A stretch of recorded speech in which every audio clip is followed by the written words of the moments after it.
പെട്ടെന്ന് ബഹുമാനപ്പെട്ട കൂറത്തങ്ങൾ എന്നെ വിളിച്ചു പറഞ്ഞ്, ഉള്ളാള ഭാഗത്ത് ഒരു നിക്കാഹ് ഞാൻ ഏറ്റെടുത്തിട്ടുണ്ടായിരുന്നു. നിർബന്ധമായി നിങ്ങൾ 11:30 മണിക്ക് അവിടെ എത്തണം. എനിക്കൊന്ന് ബഹ്റൈനിലേക്ക് പോകാനുണ്ട്. അപ്പൊ തങ്ങളോട് അപ്പം തന്നെ ആവും പറഞ്ഞു. പക്ഷെ അന്ന് എനിക്ക് നേരിടുന്ന ഏറ്റവും വലിയ വിഷമം എന്താണെന്നറിയോ? എന്നെ ഏറ്റവും സ്നേഹിച്ച, എന്നെ അങ്ങേറ്റം വിഷം വെച്ച ഒരു വ്യക്തിയുടെ നിക്കാഹിന് ഡേറ്റ് കൊടുത്ത ദിവസമാണ് അന്ന്. മനസ്സിലാക്കണം. പക്ഷേ തങ്ങളൊരു ഏറ്റെടുത്തിട്ടുമായി നിക്കാഹിന്റെ ദിവസം, ആ ദിവസം കൂടി അവന് ഡേറ്റും കൊടുത്തിട്ടുണ്ട്. ഞാൻ എന്ത് ചെയ്യാ? പക്ഷെ ഒറ്റ നിർദ്ധാരമാണ്, ഒരു നേതൃത്വം, ഒരു നേതാവ് അത് പറഞ്ഞെങ്കിൽ അതിന്റെ പിന്നിൽ എന്തെങ്കിലും ഹൈറുണ്ടാവും. കല്യാണത്തിന്റെ ദിവസം അടുത്തെത്തുമ്പോ എൻ്റെ ഈ സുഹൃത്ത്, ഞാൻ സ്നേഹിക്കുന്ന ചെറുപ്പക്കാരൻ അപ്പപ്പോ എനിക്ക് വിളിച്ച് ഓർമ്മപ്പെടുത്താം, ഇന്ന ദിവസത്തിൽ കല്യാണമാണ്. ഓക്കെ, അൽഹംദുലില്ലാ, ചെയ്യാം നമുക്ക്. എന്റെ തലയിലുള്ളത് ബഹുമാനപ്പെട്ട കൂറത്തങ്ങളെ പറഞ്ഞിരിക്കുക മാത്രമാണ്. പക്ഷെ ഇവനോട് ഞാന് പറ്റിയില്ല എന്ന് ഇങ്ങനെയുള്ള ഒരു സംഭവനോട് പറഞ്ഞില്ല. കാരണം പറഞ്ഞെങ്കിൽ യഥാർത്ഥത്തിൽ അവൻ വിചാരിക്കും തങ്ങൾ എന്നെ വഞ്ചിച്ചതാണ്. കാരണം എന്തേ? തങ്ങളെ ഡേറ്റ് ചോദിച്ച് തങ്ങളെ എല്ലാ കാര്യത്തിനും നമ്മളെ കാര്യത്തിന് ബന്ധപ്പെട്ട് ഈ നിക്കാഹിന് വരുന്നില്ല എന്ന് പറഞ്ഞെങ്കിൽ അവനിക്ക് വലിയ വേദന ഉണ്ടാവും. പക്ഷെ ഞാന് കല്യാണത്തിന്റെ മുമ്പത്തെ ദിവസം വരെ ഞാൻ പറഞ്ഞില്ല. അങ്ങനെ കല്യാണത്തിന്റെ മുമ്പത്തെ ദിവസം 4:30 മണിക്ക് വൈകുന്നേരം എന്റെ സുഹൃത്ത് വിളിച്ച് പറയുന്നു, ഇൻഷാ അല്ലാഹ് 11:30 മണിക്ക് നിങ്ങൾ തങ്ങൾ എത്തുമല്ലോ, എനിക്ക് എത്തു പറഞ്ഞു. ഞാൻ എത്തു പറഞ്ഞു. ഞാൻ പോകാൻ ഉദ്ദേശിച്ചത് കൂറ തങ്ങൾ പറഞ്ഞ നിക്കാണ്. ഓനോടും ഞാൻ ഏറ്റെടുത്തിട്ട് ഇങ്ങനെ പറഞ്ഞോളുണ്ട്. അങ്ങനെ മുഅ്മിനീങ്ങളെ വലിയ അത്ഭുതം എന്താ അറിയോ? രാത്രി 9:15 മണിയാകുമ്പോ എന്റെ സുഹൃത്ത് എന്നെ വിളിച്ച് പറയുന്നു, തങ്ങളെ നാളത്തെ നിക്കാഹ് ക്യാൻസലായി. പ്രശ്നം എന്താണ്? ഞാൻ വിവാഹം കഴിക്കുന്ന പെണ്ണിന് പ്രായമായിട്ടില്ല എന്ന് നാട്ടിൽ കുഴപ്പം ചെയ്ത് എന്തോ ഒരു കംപ്ലൈന്റ് ഇട്ടിട്ടുണ്ട്. അപ്പൊ നാളത്തെ ഹാളിലുള്ള നിക്കാഹ് തീർന്നു. ഇതാണ് നേതൃത്വം. ഇതാണ് ഒരു മഹാന്മാര് നമുക്ക് പറഞ്ഞെങ്കിൽ അപ്പടി സ്വീകരിക്കുക. അതിന്റെ പിന്നിൽ നമുക്ക് എന്തുണ്ടാവും? 100 കണക്കിൽ ഖൈറുണ്ടാകും. ഞാനിത് പറഞ്ഞു വരുന്നത് അത് അങ്ങനെയാണ്. മഹാന്മാരൊക്കെ അങ്ങനെയാണ്. ബഹുമാനപ്പെട്ട താജുൽ ഉലമ, അള്ളാഹു അവിടുത്തെ ദറജ ഏറ്റുകൊടുക്കുമാറാകട്ടെ. പറപ്പ് നാട് എന്ന് പറഞ്ഞെങ്കിൽ താജുൽ ഉലമാനെ സ്വീകരിക്കുന്ന, ബഹുമാനിക്കുന്ന വലിയ പാരമ്പര്യമുള്ള നാടാണ്. അതിന്റെ ഒരുപാട് നേതാക്കന്മാരൊക്കെ മരണപ്പെട്ടു പോയി.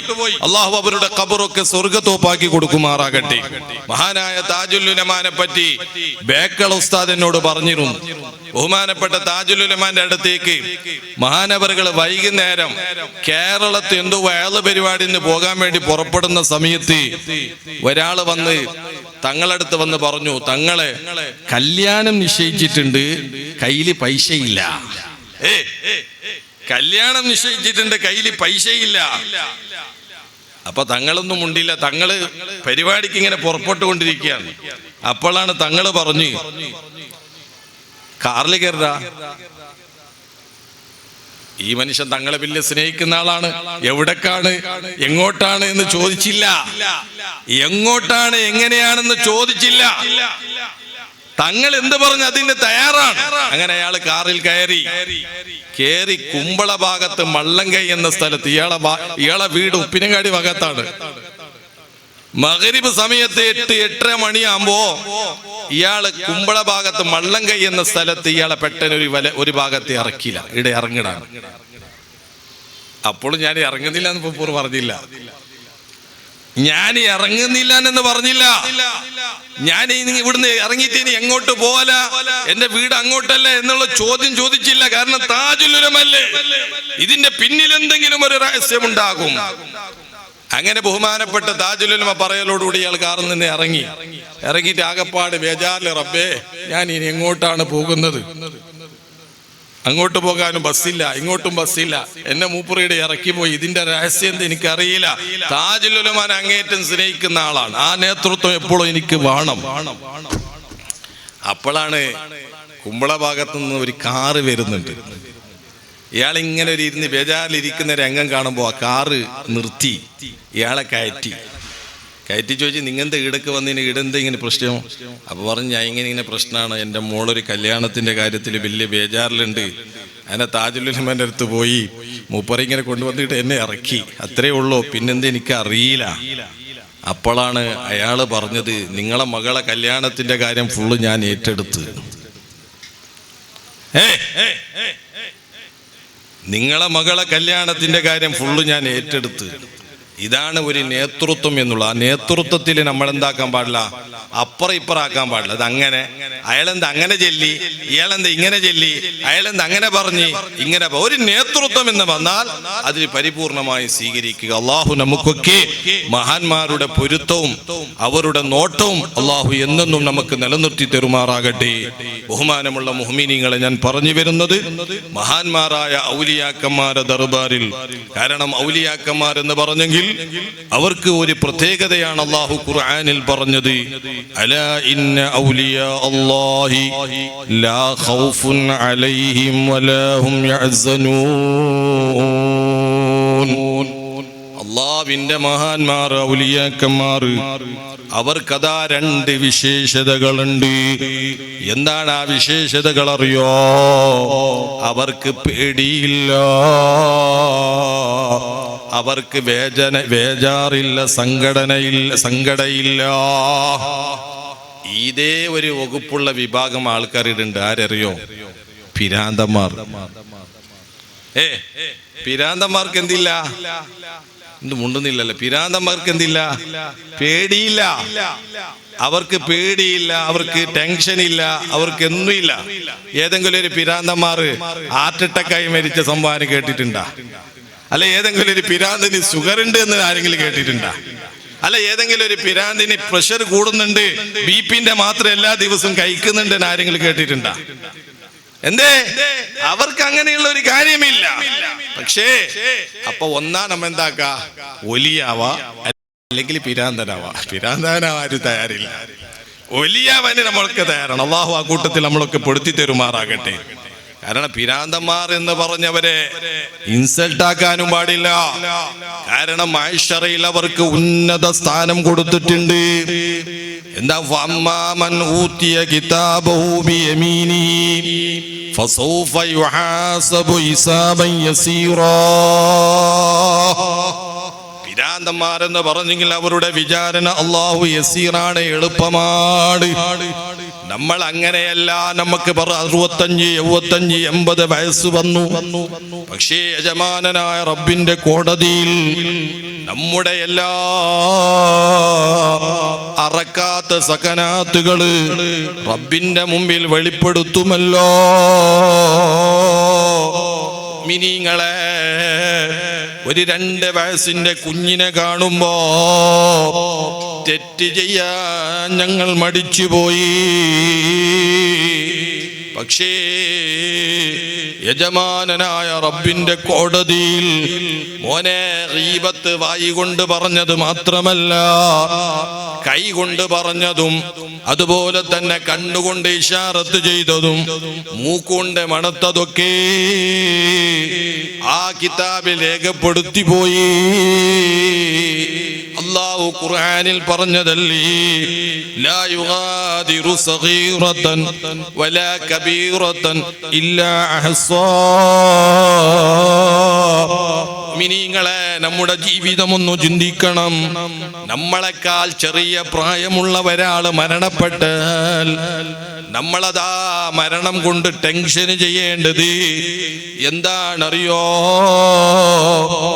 എന്നെക്കാൾ അയാൾ നല്ല മനുഷ്യനാണ്, ആ ചെറുപ്പക്കാരൻ നല്ല വ്യക്തിയാണ്. എന്തേ?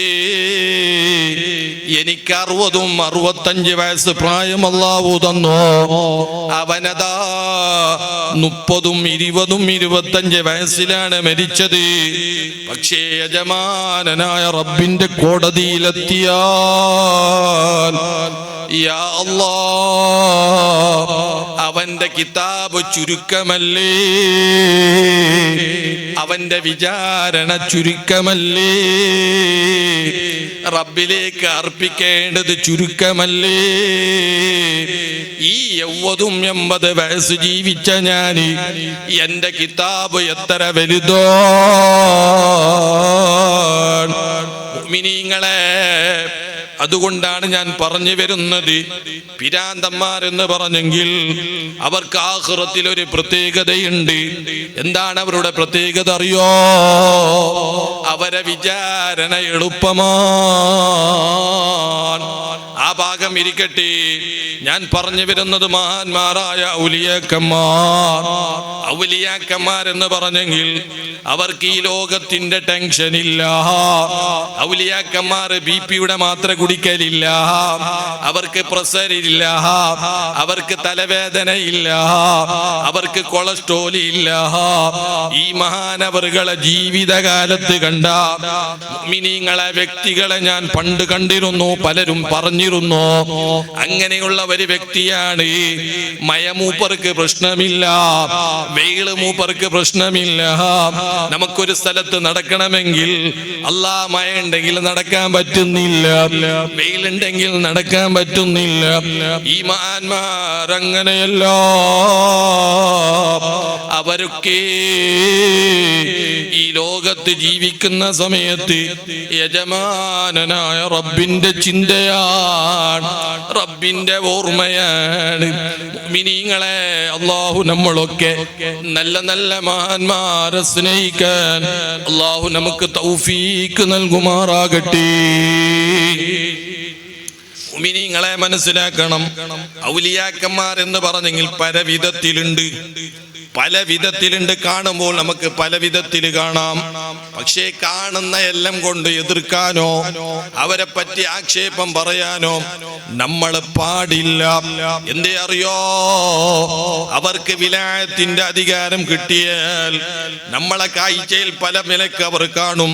ഒരു ഉദാഹരണം പറയാം. മഹാനായ സയ്യിദുനാ അഹ്മദുൽ ബദവി തങ്ങള് മഹാന്മാരുടെ ഔലിയാക്കന്മാരുടെ കുത്തുബാണല്ലോ. കാരണം ഔലിയാക്കന്മാർക്ക് കുത്തുബീങ്ങൾ എന്ന് പറയുന്ന ഒരു നേതാക്കന്മാരുണ്ട്. അത് 4 അഭിപ്രായമുണ്ട്, 5 അഭിപ്രായമുണ്ട്. 4 ബഹുമാനപ്പെട്ട മുഹിയുദ്ദീൻ ശേഖ് തങ്ങള്, അതുപോലെ തന്നെ റിഫായി ശേഖ് തങ്ങള്, അതുപോലെ തന്നെ അഹ്മദുൽ ബദവി, അതുപോലെ തന്നെ ഇബ്രാഹിമുദ് ദസൂഖി. പിന്നെ മുഅ്മിനീങ്ങളെ, ചില കിതാബിൽ ചില മഹാന്മാർ പറയുന്നു 5 അക്താബികളുണ്ട്. അതാരാണറിയോ? മഹാനായ സയ്യിദുനാ അബുൽ ഹസൻ അശ്ശാദുലി. ഏതായാലും ബലമായ അഭിപ്രായം 4 അക്താബുകളാണ്. ആ അക്താബിൽപ്പെട്ട ഒരു മഹാനാണ് സയ്യിദുനാ അഹ്മദുൽ കബീർ അഹ്മദുൽ ബദവി തങ്ങള്. മഹാനവറുകളെ ഒരാളതാ അദ്ദേഹം സ്നേഹിക്കുന്ന ആളാണ്, നല്ല പിരിസം വെക്കുന്ന ആളാണ്.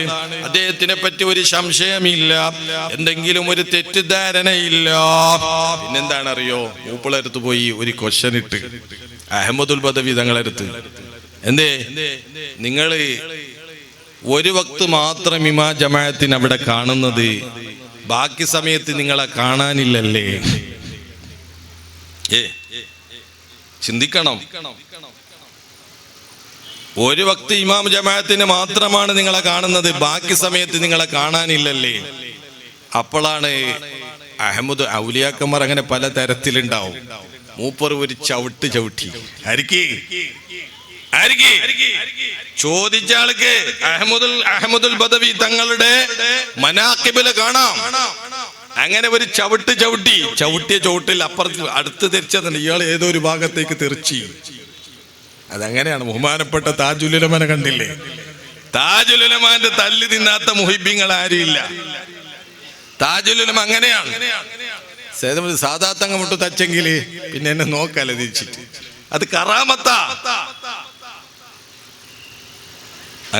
അങ്ങനെയുണ്ട്. ഔലിയാക്കന്മാർക്ക് പല വിധത്തിലുണ്ടാവും. അങ്ങനെ ബഹുമാനപ്പെട്ട അഹ്മദുൽ ബദവി തങ്ങള് ഈ വ്യക്തിയെ ഒരു ചവിട്ടി ഇയാൾ തെറിച്ചു പോയത് എടറിയോ?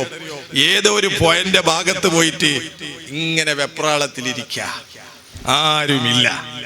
അപ്പോഴാണ് ഒരു മനുഷ്യൻ അവിടെ നടന്നുകൊണ്ട് വരിക. അയാളോട് പറഞ്ഞ് ഇങ്ങനെ സംഭവം ഞാൻ ചോദിച്ചപ്പോ അഹമ്മദുൽ വദീവ് എന്നെ ചവിട്ടി, ഞാൻ ഇവിടത്തേക്ക് എത്തി, ഇനി എങ്ങോട്ട് പോകണമെന്ന് എനിക്ക് അറിയുന്നില്ല. അപ്പൊ അയാള് പറഞ്ഞ് ഇൻഷാ അല്ലാഹ് കുറച്ച് സമയം ഇവിടെ നിക്കി, കുറെ ആൾക്കാരുടെ നിസ്കരിക്കാൻ വരുന്നുണ്ട്, നിസ്കാരത്തിന്റെ സമയമാകുമ്പോ നിസ്കരിക്കാൻ ആള് വരുന്നുണ്ട്, അവരെ കൂടെ നിസ്കരിച്ച് പിന്നെ നിങ്ങൾ പോയിക്കോളി അറിഞ്ഞു. അങ്ങനെ മൂപ്പർ കാത്തിരുന്നു. അപ്പൊ കുറെ ആൾക്കാർ ആ സമയത്ത് നിസ്കരിക്കാൻ വരുന്നുണ്ട്. ആ നിസ്കാരത്തിന് ഇമാമത്ത് നിന്ന ആളാരാനറിയോ? സയ്യിദുനാ അഹ്മദുൽ ബദവി. മുഅ്മിനീങ്ങളെ, ഞാനിത് പറഞ്ഞു വരുന്നത് മഹാന്മാരായ ഔലിയാക്കന്മാർക്ക് അങ്ങനെയുള്ള ഒരു പ്രത്യേകതയുണ്ട്. ചില മുഅ്മിനീങ്ങളെ ചില കാണുന്ന സമയത്ത് അവരെ ജീവിതത്തിൽ ഒരു സുന്നത്ത് പോലും ഒഴിവാക്കാതെ മഹാനായ CM അബൂബക്കർ വലിയുള്ളാഹി തങ്ങള്, അല്ലാഹു അവിടുത്തെ ദറജയേറ്റി കൊടുക്കട്ടെ. ആ മഹാന്റെ പൊരുത്തം അല്ലാഹു നമുക്കും നമ്മളെ കുഞ്ഞു കുട്ടികൾക്ക് അല്ലാഹു നൽകുമാറാകട്ടെ. എല്ലാവരും നിർബന്ധിച്ചില്ലേ, ഒന്ന് CM നിങ്ങളെ വിവാഹം കഴിക്കണം. യാ അല്ലാഹ്, വിവാഹം കഴിച്ച് ആദ്യത്തെ രാത്രി, അല്ലാഹ് എൻ്റെ ചെറുപ്പക്കാരെ, ആദ്യത്തെ രാത്രി എന്ന് പറഞ്ഞെങ്കിൽ നിന്റെ ദുനിയാവിലുള്ള ജീവിതത്തിൽ നീ വല്ല സന്തോഷിക്കേണ്ട രാത്രിയല്ലേ. ആ രാത്രി ആരും മറന്നു കളയാനില്ല. ആ രാത്രിക്ക് വേണ്ടിയുള്ള ഒരുക്കം എങ്ങനെയാണ്? ആ രാത്രി എത്തിയപ്പോ ഭാര്യന്റെ അടുത്ത് CM വലിയുള്ളാഹി തങ്ങളില്ല. ഒരു പള്ളിന്റെ ഭാഗത്ത് ഇങ്ങനെ ഇബാദത്ത് എടുക്കുകയാണ്. എന്നിട്ട് ബഹുമാനപ്പെട്ട CM അബൂബക്കർ വലിയുള്ളാഹി തങ്ങളോട് ചോദിച്ചു, നിങ്ങളതാ ഒരു പുതിയ പിളയല്ലേ, നിങ്ങളതാ വിവാഹം കഴിച്ച ആളല്ലേ, ഇന്ന് ആദ്യത്തെ രാത്രിയല്ലേ, നിങ്ങളെ ഭാര്യനെ കൂടെ കിടക്കാ നിങ്ങളില്ലല്ലോ. എന്റെ മുഅ്മിനീങ്ങളെ, മഹാനായ CM അബൂബക്കർ വലിയുള്ളാഹി തങ്ങള് പിരാന്തനല്ല, മാനസിക രോഗിയല്ല, അല്ല വേറെന്തെങ്കിലും കുഴപ്പമുള്ള ആളല്ല. യാ അല്ലാഹ്, CM അബൂബക്കർ വലിയുള്ളാഹി തങ്ങള് പറഞ്ഞത്, മോനെ, ഞാനൊരു സുന്നത്തിന് മാത്രമാണ് വിവാഹം കഴിച്ചത്, എനിക്കതിനോട് താല്പര്യമില്ല, എനിക്കതിനോടൊരു ചിന്തയില്ല. അങ്ങനെ ഭാര്യന്റെ തലാക്ക് കൊടുത്തില്ലേ. മുഅ്മിനീങ്ങളെ, ഞാനിത് പറഞ്ഞു വരുന്നത് മഹാന്മാരായ ഔലിയാക്കന്മാർ അവർ പല വിധത്തിലുണ്ട്, പല നിലക്കുണ്ട്. വന്യരായ എന്റെ ബാപ്പ മുംബൈയിൽ അതാ 40 കൊല്ലം ജീവിക്കുന്ന കാലത്ത് അവിടെ വലിയൊരു മഹാനുണ്ടായിരുന്നു. ആ മഹാന്റെ പേരാണ് നങ്കബാബ. നങ്കബാബ എന്ന് പറഞ്ഞെങ്കിൽ മൂപ്പര് വസ്ത്രം ധരിക്കില്ല, മൂപ്പര് വസ്ത്രം ധരിക്കില്ല, പക്ഷെ മൂപ്പരെ കാണുമ്പോൾ എല്ലാവർക്കും പേടിയാണ്. അങ്ങനെ ഒരു സമയത്ത് മൂപ്പർ ഇങ്ങനെ ഓടിക്കൊണ്ട് വരിക, വന്നുകൊണ്ട് ഒരു തുണിഷാപ്പിൽ കയറിയിട്ട് പറയാ, എനിക്കൊരു ഡ്രസ്സ് തരാപ്പെട്ട, എനിക്കൊരു ഡ്രസ്സ് കുടിക്കാൻ താ. അങ്ങനെ മൂപ്പർ ആ തുണിക്കാര് പീഡിയക്കാരെല്ലാം മൂപ്പറെ കാണുമ്പോ പേടിക്കല, കാരണം മൂപ്പരെ അത്ഭുതങ്ങളൊക്കെ മനസ്സിലാക്കിയ ആളാണ്, പക്ഷെ വസ്ത്രം ധരിക്കില്ല. അപ്പോഴാണ് പീഡിയക്കടക്കാരൻ പെട്ടെന്ന് തുണിയും ഡ്രസ്സൊക്കെ കൊടുത്ത് മൂപ്പർ ധരിച്ചതിന് ശേഷം മൂപ്പറെ മുമ്പിൽ ഒരാൾ പോയി അല്പസമയം കഴിയുമ്പോൾ പറഞ്ഞു, ഇനി വേണ്ട ഡ്രസ്സ് മാറ്റിച്ച്. അപ്പൊ മനുഷ്യനായിട്ട് മൂപ്പർ കണ്ടത് അയാളെ മാത്രോ? മനുഷ്യനായിട്ട് മൂപ്പർക്ക് കണ്ടത് ആരെ മാത്രോ? അപ്പൊ ഇയാൾക്കറിയാം അയാൾ ഒരു ഒലിയായിട്ടുണ്ടാവും, അയാളൊരു കാര്യമായ വ്യക്തിയായിട്ടുണ്ടാവും. ഞാൻ പറഞ്ഞത് അങ്ങനെ പല വിധത്തില് ഔലിയാക്കന്മാരുണ്ട്. അങ്ങനെ മൊത്തത്തിൽ മുഅ്മിനീങ്ങളെ ഔലിയാക്കന്മാർ പല വിധത്തിലുണ്ട്.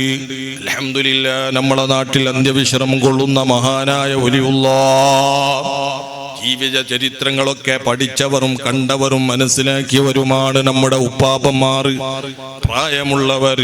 അല്ലാഹു അവരുടെ ബർക്കത്ത് കൊണ്ട് നമ്മളെ നന്നാക്കി തരുമാറാകട്ടെ. മുഅ്മിനീങ്ങളെ, നമുക്ക് രക്ഷപ്പെടാൻ ഒന്നുമില്ല. ഈ പാവപ്പെട്ട സാദാത്ത് തങ്ങളടക്കം മുഅ്മിനീങ്ങളെ 10, 48, 49 വയസ്സ് പ്രായമായി.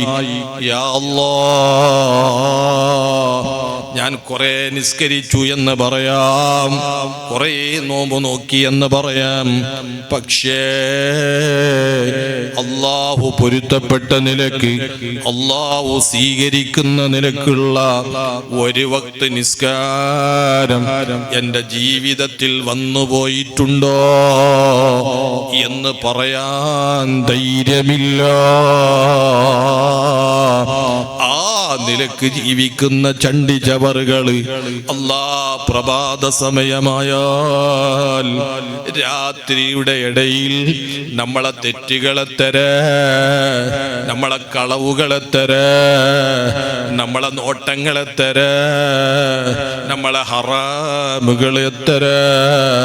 മുഅ്മിനീങ്ങളെ, മഹാന്മാർ ജീവിച്ചിരിക്കുന്ന സ്വഹാബത്തിന്റെ ചരിത്രം വേണ്ട, മുഅ്മിനീങ്ങളെ താബീങ്ങളെ ചരിത്രം വേണ്ട, നമ്മൾ ജീവിച്ചിരിക്കുന്ന മഹാന്മാരുടെ ജീവിതം കണ്ടില്ലേ? എന്റെ വന്യരായ ബഹുമാനപ്പെട്ട താജുശ്ശേരിയ, അല്ലാഹു അവിടുത്തെ ദറജ ഏറ്റി കൊടുക്കട്ടെ. എന്തൊരു മുഖമാണ്, എന്തൊരു ഉപദേശമാണ്, എന്തൊരു സ്വഭാവമാണ്. ഇൻഷാ അല്ലാഹ് ആ മഹാനവറുകളെ അടുത്ത് തന്നെ ഉറൂസ് നടക്കാൻ പോവുകയാണ്. ഞാനിത് പറഞ്ഞു വരുന്നത്, ആ മഹാൻ ധൈര്യത്തോടെ പറഞ്ഞില്ലേ, ഇതുവരെ ജീവിതത്തിൽ ഒരാളെ ഗീബത്ത് ഞാൻ പറഞ്ഞിട്ടില്ല, ഒരാളെ ഗീബത്ത് ഞാൻ പറഞ്ഞിട്ടില്ല.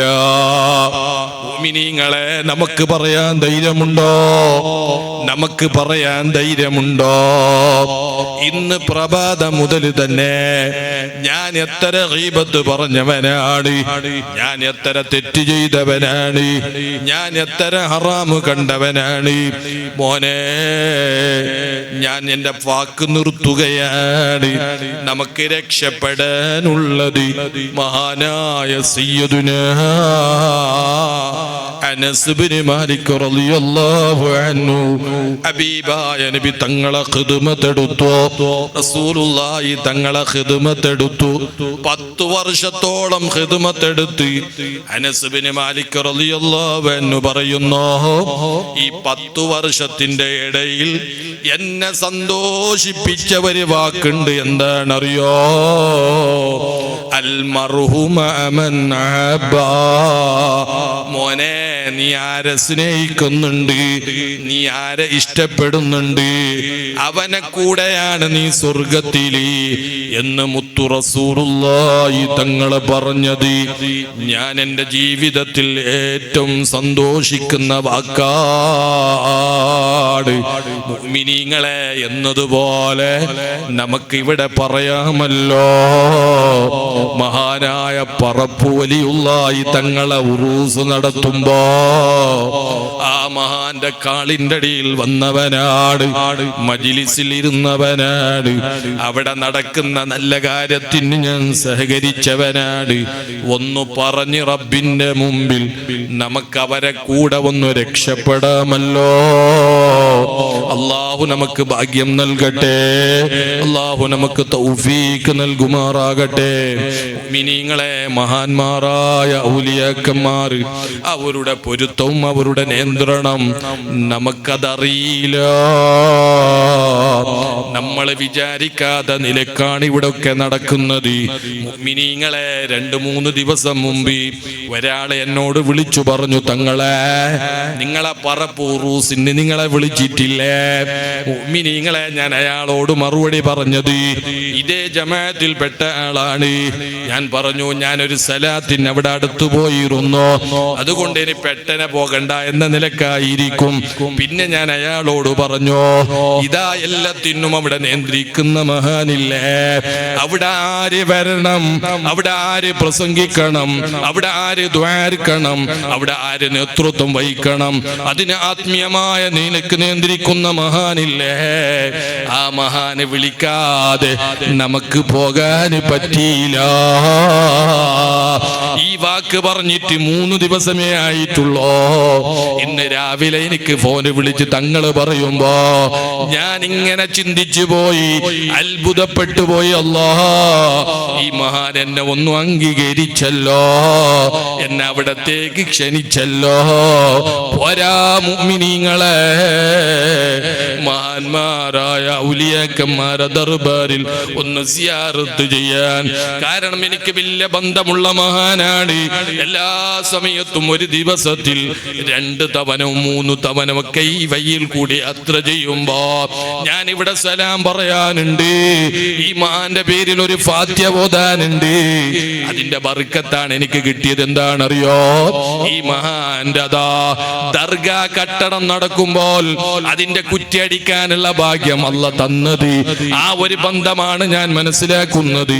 അല്ലാഹു ഇവിടെ കിടന്ന ഈ മഹാന്റെ ബർക്കത്ത് നമ്മളിലും നമ്മളെ കുടുംബത്തിലും നമ്മളെ സ്വത്ത് സമ്പത്തിലും അല്ലാഹു നിലനിർത്തി തരുമാറാകട്ടെ. അൽഹംദുലില്ലാഹ്. മിനിങ്ങളുടെ ഇവിടെ നല്ല നല്ല കാഴ്ചകൾ നടക്കുകയാണ്. പള്ളിക്ക് മിനാരം വേണമെന്ന് പറയുമ്പോ പലരും സഹായിച്ചവരുണ്ട്, സദഖ കൊടുത്തവരുണ്ട്, പലരും വാഗ്ദാനം ചെയ്തവരുണ്ട്. അല്ലാഹു തആല ഈ മഹാന്റെ ബർക്കത്ത് കൊണ്ട് അവർക്കൊക്കെ ഖൈർ ചൊരിച്ചു കൊടുക്കുമാറാകട്ടെ. അൽഹംദുലില്ലാഹ്, അൽഹംദുലില്ലാഹി റബ്ബിൽ ആലമീൻ. അല്ലാഹുമ്മ സ്വല്ലി വസല്ലിം അലാ റസൂലിക സയ്യിദിനാ മുഹമ്മദിൻ വഅലാ ആലി സയ്യിദിനാ വമൗലാനാ മുഹമ്മദ്. അർഹമുർ റഹീമീനായ മലിക്കുൽ ജബ്ബാറായ ജമാനനായ രാജസയ്യിദായ അല്ലാഹ്, ഞങ്ങൾ പാവങ്ങളാണ് അല്ലാഹ്, ഞങ്ങൾ സാധുക്കളാണ് അല്ലാഹ്, ഞങ്ങൾ വിവരമില്ലാത്തവരാണ് അല്ലാഹ്. യാ അല്ലാഹ്, നല്ല ഒരു മാസത്തിൽ നിന്റെ ബഹുമാനമുള്ള മഹാനായ വലിയുടെ കാളിന്റെ അടിയിൽ വന്ന് ഞങ്ങൾ ഒരുമിച്ച് കൂടാനും നിന്നോട് ദ്വാരക്കാനുള്ള ഒരു അവസരം കിട്ടി അല്ലാഹ്. നീ ഞങ്ങളെ ആട്ടിക്കളയല്ല അല്ലാഹ്, നീ ഞങ്ങളെ കുടുക്കിക്കളയല്ല അല്ലാഹ്, നീ ഞങ്ങളെ നാണക്കെടുത്തിക്കളയല്ല അല്ലാഹ്. അല്ലാഹ്, ഈ മഹാന്റെ ബർക്കത്ത് കൊണ്ട് ഞങ്ങളെ ദോഷങ്ങളെ നീ പുറത്തു തരണമല്ലാഹ്. നീ ഞങ്ങൾക്ക് മാപ്പ് നൽകണമല്ലാഹ്. ഞങ്ങളെ ഖൽബ് നീ ശുദ്ധീകരിക്കണമല്ലാഹ്. ഒരുപാട് തെറ്റുകുറ്റങ്ങൾ ചെയ്തു പോയി അല്ലാഹ്, നീ ഞങ്ങൾക്ക് മാപ്പ് നൽകണമല്ലാഹ്. അർഹമുർ റഹീമീനായ അല്ലാഹ്, ഈ സദസ്സിൽ ഒരുപാട് വിഷമമുള്ളവരുണ്ട്, ബേജാറിലുള്ളവരുണ്ട്, സങ്കടത്തിലുള്ളവരുണ്ട്, ഒരുപാട് പ്രശ്നങ്ങൾ പ്രയാസങ്ങളുള്ളവരുണ്ട്. അല്ലാഹ്, കിടന്നാൽ വർക്ക് വരാതെ നിലയ്ക്കുള്ള ചുമതലകളുള്ളവരുണ്ട്. അല്ലാഹ്, ഈ മഹാന്റെ ബർക്കത്ത് കൊണ്ട് ഞങ്ങളാരെയും നീ കഷ്ടത്തിലാക്കല്ല അല്ലാഹ്, ഞെരുക്കത്തിലാക്കല്ല അല്ലാഹ്. കൈകാട്ടി ഇറക്കുന്ന ജീവിതം നീ നൽകല്ല അല്ലാഹ്. നീ ഞങ്ങളെ ഫക്കീർ തരത്തിലാക്കല്ല അല്ലാഹ്. യാ റഹ്മാൻ യാ അല്ലാഹ്, ഞങ്ങൾക്ക് ഒരുപാട് ബാധ്യതകളുണ്ട്, ഒരുപാട് കടപ്പാടുകളുണ്ട്. ചെറിയ ചെറിയ മക്കളുള്ളവരുണ്ട്, ഇരിക്കാൻ വീടില്ലാത്തവരുണ്ട്. യാ അല്ലാഹ്, കെട്ടിച്ചു കൊടുക്കാൻ പെൺമക്കളുള്ളവരുണ്ട്. അല്ലാഹ്, ഞങ്ങളെ ഭാരം, ഞങ്ങളെ ചുമതല മറ്റൊരുത്തന്നെ നീ നൽകല്ല അല്ലാഹ്. ഞങ്ങളെ ജീവിതകാലത്ത് അതൊന്ന് പൂർത്തീകരിച്ച സന്തോഷം കണ്ട് മരിക്കാൻ നീ ഞങ്ങൾക്ക് തൗഫീക്ക് നൽകണമല്ലാഹ്.